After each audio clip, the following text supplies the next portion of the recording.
लेकिन सवाल ये उठता है, आप महिला सशक्तिकरण का नाम दे रहे हैं, महिला सम्मान का नाम दे रहे हैं, देवी अहिल्याबाई के नाम पे कार्यक्रम कर रहे हैं कि 300 वर्ष पूरे हो गए उनके लिए। उमा भारती जी कहाँ हैं? क्या वो अब महिला की श्रेणी से बाहर हो गई हैं? प्रदेश की पूर्व मुख्यमंत्री हैं, केंद्र में मंत्री रही हैं, और उनको इस तरीके से मंच पे स्थान नहीं देना। और मंच पे स्थान किनको दे रहे हैं? जो मध्य प्रदेश के उप मुख्यमंत्री हैं जगदीश देवड़ा।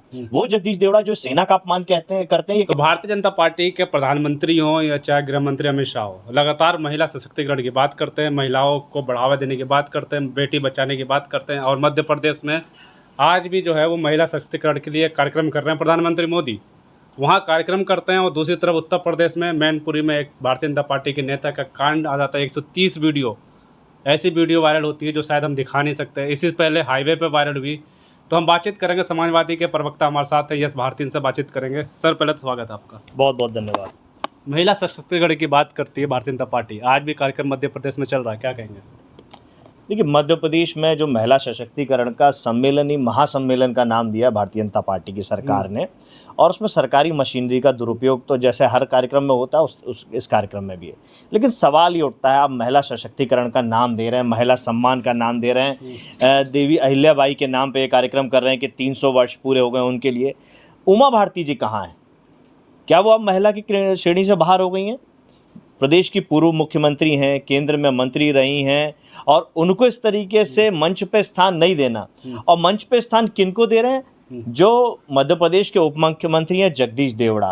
वो जगदीश देवड़ा जो सेना का अपमान करते हैं, ये कहते हैं कि पूरी भारतीय सेना जो है वो नरेंद्र मोदी जी के चरणों में है, उनको आप मंच पे स्थान दे रहे हैं। कर्नल सोफिया कुरैशी का जिन्होंने अपमान किया, जो महिला अधिकारी हमारी फौज में है, जो महिला का सशक्तिकरण का एक बड़ा उदाहरण है, उनको अपमानित करने वाले कैबिनेट मंत्री विजय शाह अभी भी मध्य प्रदेश की कैबिनेट मंत्री के रूप में काम कर रहे हैं, भारतीय जनता पार्टी के अंदर काम कर रहे हैं। मैं उम्मीद कर रहा था, हम सब लोग उम्मीद कर रहे थे कि आज मंच से नरेंद्र मोदी जी एक कड़ा संदेश देंगे, जो फौज का अपमान करेंगे, महिलाओं का अपमान करेंगे, कम से कम पार्टी से बाहर निकालते, मंत्रिमंडल से बाहर निकालते। लेकिन एक को साथ में बैठाए थे, और आज एक कैबिनेट मंत्री भी है। तो ये दिखता है भारतीय जनता पार्टी का चेहरा, नीति रीति कहने के लिए कुछ हैं। और वैसे तो नरेंद्र मोदी की सरकार आते ये बात कह दी गई थी कि अब इस्तीफे नहीं होंगे, ये पिछली सरकारों में इस्तीफे होते थे। लेकिन अपमान लगातार होगा, महिलाओं का अपमान लगातार होगा, पिछड़े वर्ग का अपमान होगा, अनुसूचित जाति का होगा, जनजाति का होगा, अल्पसंख्यकों का होगा, ये बात तो नहीं कही कड़ा थी। संदेश देने की बात तो कहते हैं, कड़ा संदेश तो हाईवे पे जो कांड है उसका भी नहीं दिया। अब 130 वीडियो वायरल हुई मैनपुरी उत्तर प्रदेश में, क्या इनको भी कड़ा संदेश देंगे कुछ, या कुछ नहीं होगा? नहीं, ये तो चाल चेहरा चरित्र है भारतीय जनता पार्टी का, जो अब सोशल मीडिया के युग में बाहर आ रहा है। लेकिन अगर मेन स्ट्रीम मीडिया की बात होती तो ये सब चीज़ें दब जाती। मध्य प्रदेश में भारतीय जनता पार्टी के बड़े नेता रहे हैं, विदिशा से सांसद रहे अटल बिहारी वाजपेयी जी, उनकी लोकसभा सीट से चुनाव लड़ते थे। वित्त मंत्री राघव जी, वो अपने कर्मचारी के साथ कुछ अनैतिक संबंध कर रहे थे, वो भी वीडियो वायरल हुआ था, लेकिन वो साफ हो गए, आरोप मुक्त हो गए।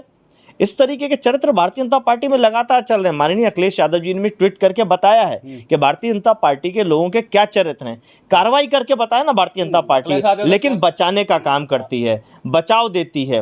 राघव जी को पार्टी से निकाल दिया, उनकी बेटी को जिला पंचायत का अध्यक्ष बना दिया, बड़े पद दे दिए। उसी तरीके से दूसरे को निकाल देंगे, उनके बच्चों को टिकट दे देंगे, कहीं उनकी पत्नी को टिकट दे देंगे। क्या कुलदीप सेंगर को नहीं देखा आपने? कुलदीप सेंगर को निकालने के बाद कुलदीप सेंगर जब मुख्यमंत्री योगी आदित्यनाथ से मिलते हैं तो किस तरीके से हाथ दिलाते हैं, किस तरह से मुस्कुराता हुआ चेहरा। क्या आपको लग रहा था कि कोई अपराधी है?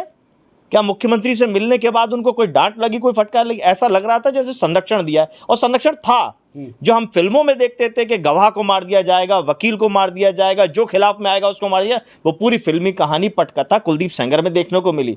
और कुलदीप सेंगर को कोर्ट से सजा होने के बाद भी आप ये देखिए कि आने वाले 15 अगस्त में, स्वतंत्रता दिवस में, मुख्य अखबारों के फ्रंट पेज में उन्नाव में कुलदीप सेंगर का फोटो छपता है।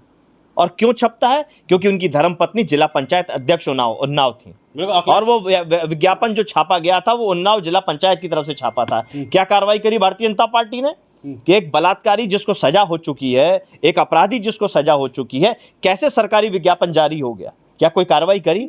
ये पूरा एक पूरा श्रृंखला है भारतीय जनता पार्टी के, ऊपर से लेके नीचे तक। अब इस समय जीवित नहीं है, लेकिन जिस तरीके से श्रद्धेय नेताजी के एक बयान को लेकर के बात कही जाती है, मैं अगर बात करूं अटल बिहारी वाजपेयी जी की, तो खुले मंच से कहा था कि मैं कुंवारा नहीं हूं। तो ये तो इन्होंने तो कई लोगों ने खुल के बात की और ये खुल के चरित्र सामने आ रहा है। आप तो देख रहे हैं कई सारी वीडियो आ रही है, और अखिलेश यादव ने यह भी कहा ट्वीट पे कि भारतीय जनता पार्टी के नेताओं से 4 हाथ दूर जो है महिलाओं को उनके साये से भी दूर रहना चाहिए। निश्चित तौर पे जिस तरीके की बातें सामने आ रही हैं, दिल्ली की एक प्रवक्ता उसने आरोप लगाया था, भारतीय जनता पार्टी की प्रवक्ता ने आरोप लगाया था कि उनके साथ छेड़छाड़ होती है, उनके साथ बदतमीजी होती है, और केवल इसीलिए होती है महिला होने के कारण। और वो संगठन के प्रमुख लोगों के पास जाके शिकायत भी करती हैं। क्या कार्रवाई कर दी भारतीय जनता पार्टी के लोगों ने? तो कार्रवाई ना करना ये बताता है कि भारतीय जनता पार्टी में महिलाओं का किस तरीके से शोषण होता है, महिलाओं को किस तरीके से अन्याय अत्याचार होता है, क्योंकि ये संविधान को मानने वाले लोग नहीं हैं। ये मनुस्मृति और मनु महाराज को मानने वाले लोग हैं। और मनुस्मृति में जिस तरीके से बातें की गई हैं कि महिला पहले अपने पिता, फिर पति और फिर बच्चे पे आश्रित रहेगी, उसको अपने हक अधिकार मांगने या काम करने का अधिकार नहीं है। ये वही मनुवादी व्यवस्था है जो महिलाओं को नीचा सोचती हैं, छोटा सोचती हैं, द्विम दर्जे का सोचती है। लेकिन ये तो लगातार कहते हैं बेटी बचाओ बेटी पढ़ाओ, राष्ट्रपति बनाई महिलाओं को, और आज भी प्रधानमंत्री मध्य प्रदेश में महिलाओं की ही बात कर रहे हैं। नहीं, मैं तो मध्य प्रदेश की बात कह चुका। उदाहरण देखिए, कहाँ गई उमा भारती जी? कर्नल सोफिया का अपमान करने वाला विजय शाह आज भी क्यों कैबिनेट मंत्री है भारतीय जनता पार्टी में? तो ये सारे उदाहरण है ना लंबे। और विजय शाह को बचाने वाले क्यों भारतीय जनता पार्टी में अभी? तो अब जो मैनपुरी में जो कांड आई है, 130 वीडियो वायरल हुए हैं जो उनकी आई है, क्या इस पे भारतीय जनता पार्टी या योगी आदित्यनाथ कोई कार्रवाई करेंगे? इन पे नहीं होगी? देखिए, मुझे नहीं लगता। मैंने आपको तमाम उदाहरण बता दिए, चाहे दिल्ली की प्रवक्ता हो, चाहे मध्य प्रदेश की घटना हो, चाहे दक्षिण में इनके एक नेता के यहाँ पे भी जो बड़े राजनेता परिवार से थे, जिनके लिए नरेंद्र मोदी खुद प्रचार करने गए थे, उसके भी चुनाव के बीच में वीडियो वायरल हुए थे। किस पे कार्रवाई करी? केवल दिखावे के लिए कार्रवाई कर देना और उन्हीं के परिवार से लोगों को टिकट दे देना, सदन में भेजना, निर्णायक भूमिका में रखना। तो ये महिलाओं के साथ छेड़छाड़ खुद भारतीय जनता पार्टी करती है, अपमान करने का काम करती है, और ये केवल दिखावा। लाल आग तो दिखाते हैं ना, जैसे नेहा सिंह राठौर बयान देती हैं, 400 एफआईआर दर्ज हो जाती है, और आप बोलेंगे कुछ या कोई और बोलेगा एफआईआर दर्ज जाती है। इधर तो हो जाता है, उधर क्यों नहीं होता? देखिए, हरियाणा के पंजाब के एक प्रोफेसर हैं अशोक यूनिवर्सिटी के, अली मोहम्मद साहब। अली मोहम्मद साहब ने एक बहुत अच्छा ट्वीट किया, फेसबुक पे पोस्ट शेयर करी उन्होंने, कि जो महिलाओं का चित्र व्योमिका सिंह के रूप में और कर्नल सोफिया के रूप में दिखा है, जो एक संदेश गया है, वो ज़मीन पे भी दिखाने की ज़रूरत है। क्या उस पे अपराध कायम होना चाहिए? भारतीय जनता युवा मोर्चा और भारतीय जनता पार्टी की सरकार में जो महिला आयोग की अध्यक्ष हैं, उन दोनों ने एफआईआर करी और अली मोहम्मद को गिरफ्तार कर लिया गया। क्या ये कहना गलत है कि जो चित्रों में दिख रहा है वो ज़मीन पे भी दिखे? ये अपराध हो गया है? ये भारतीय जनता पार्टी की सरकार में है कि जो महिलाओं का सशक्तिकरण दिख रहा है, जो एक चित्र फोटो में दिख रहा है, वो ज़मीन पर उतारने की ज़रूरत है, वो अपमान करना हो गया है। तो ये सुप्रीम कोर्ट से जमानत लेनी पड़ी, लेकिन जिन मंत्री की बात करी, जो मंत्री कह रहे हैं, जो नेता कह रहे हैं कि नेता सेना को झुका दिया कदमों में, उन पे तो कुछ भी नहीं हुआ। मैं वही बात तो कह रहा हूँ कि जो एक अच्छे विचार अगर समाज में कोई रख रहा है, तो उस पर भारतीय जनता पार्टी के पदाधिकारी, भारतीय जनता पार्टी के लोग एफआईआर भी कर लेते हैं और उनको जेल भी भेज दिया जाता है।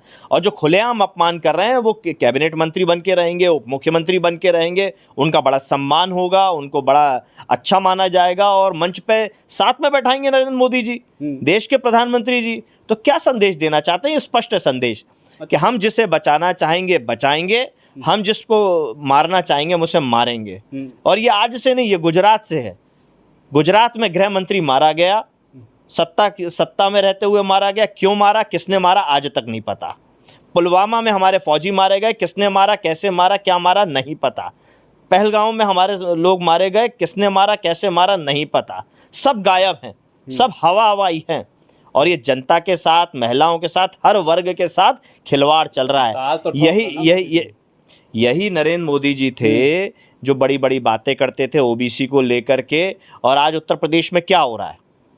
कोर्ट ने कह दिया ओबीसी आरक्षण दीजिए, राष्ट्रीय पिछड़ा वर्ग आयोग ने कह दिया कि आरक्षण दीजिए, लेकिन योगी सरकार नहीं मान रही है। कौन आरक्षण खा रहा है? मध्य प्रदेश सरकार में 27% आरक्षण देने की बात है, कोर्ट ने कह दिया हमने रोक नहीं लगाई है, फिर क्यों सरकार जारी नहीं कर पा रही, क्यों सरकार नहीं काम कर पा रही ज़मीनी स्तर पे?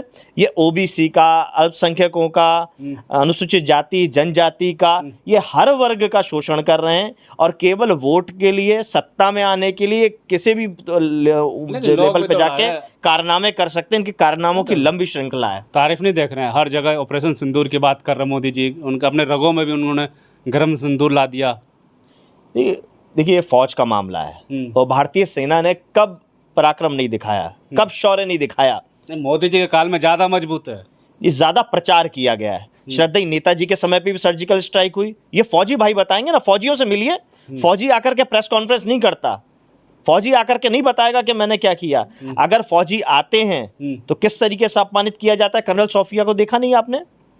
उनके परिवार वालों को बुला के फूल माला भी डलवाई गई अपने। तो ये अपमान है ना, जिनका सम्मान होना चाहिए था। मोदी जी जाते उनके घर में कि कर्नल सोफिया का अपमान हुआ है, हम सम्मान करते हैं, लेकिन नहीं, उल्टा बुला करके हम पे फूल माला डाली। आप हैं कौन? आपकी हैसियत क्या है? अगर आप देश के प्रधानमंत्री नहीं होते तो आपकी हैसियत क्या थी?